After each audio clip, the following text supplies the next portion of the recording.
All right, hey guys. Hi, this is Hovav.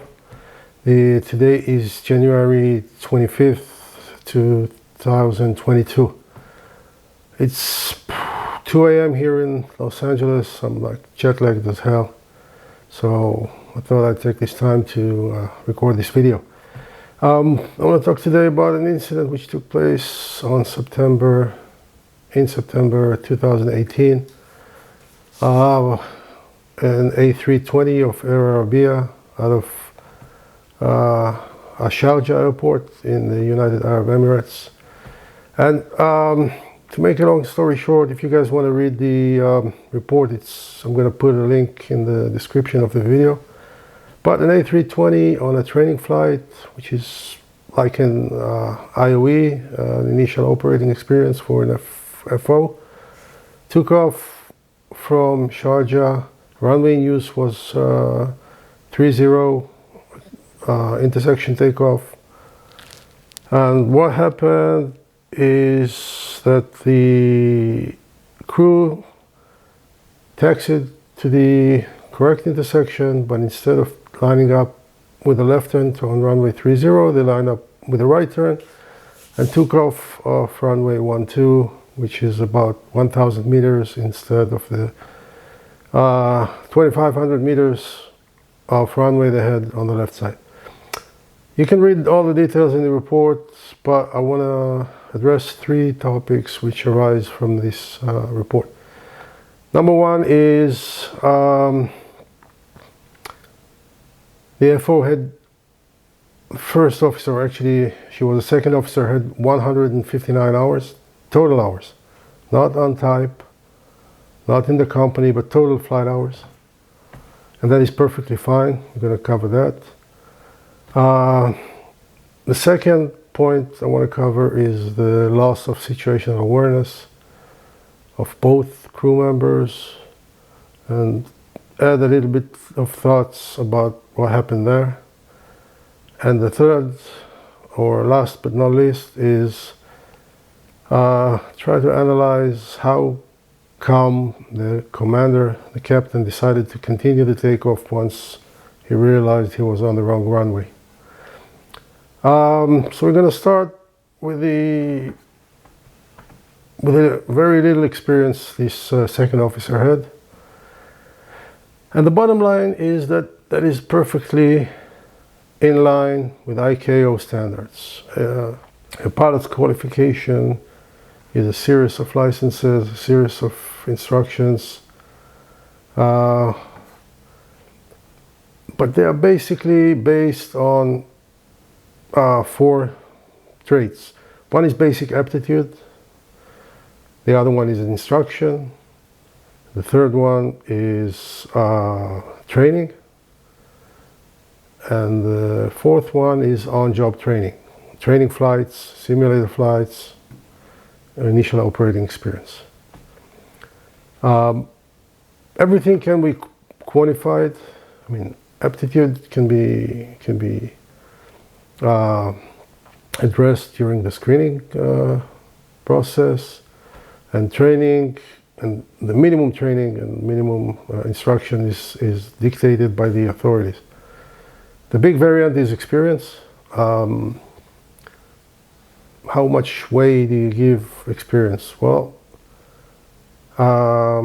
contrary to what people tend to think, mostly in the United States and in Israel, where I come from, is that experience is highly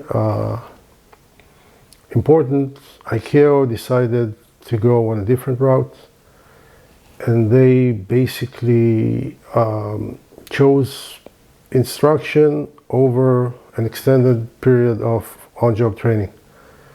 So if you go to Annex 1 or PANS training of ICAO, you will see that the qualification they require is based on competencies and not experience. So they will have you do the instruction, do the training, and then you have a special instruction and training to become an airline pilot. This is a course which is called MPL, or Multi-Crew Pilot License, and it basically addresses the issue of two-man cockpit. And this includes all the competencies, knowledge, application of knowledge, SOP, communication, threat and error management, CRM, if you want to call it that, decision making. It basically is a course that is designed to qualify one pilot as to be a first officer in an airline. The Americans have a completely different approach, and what you need to do to become an airline pilot for a major airline is accumulate 1,500 total hours of flight. That is a minimum of roughly 3 years of experience. Yeah, and there you have it. But it has to be stated clearly. The Americans go against ICAO. There's a book of differences which each country publishes, differences from ICAO standards, and basically the whole licensing process when you want to go to an airline in the United States is a difference from ICAO standards. EASA, on the other hand, are in almost full compliance to ICAO standards.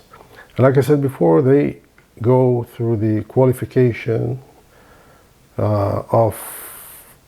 and teaching competencies to a new pilot which is planning a career in aviation. So even though 160 hours or so might sound very little to a lot of us, it basically is not. It meets all the requirements set up by ICAO. A CAA, a country, can demand more, or a company can demand more, but they do not have to. They do not have to. Once you do this multi-crew pilot license, you are okay to be a first officer in an airline. And that's basically what happened there. So, and if you read the report, you see that the qualification process was intact and nothing special was discovered.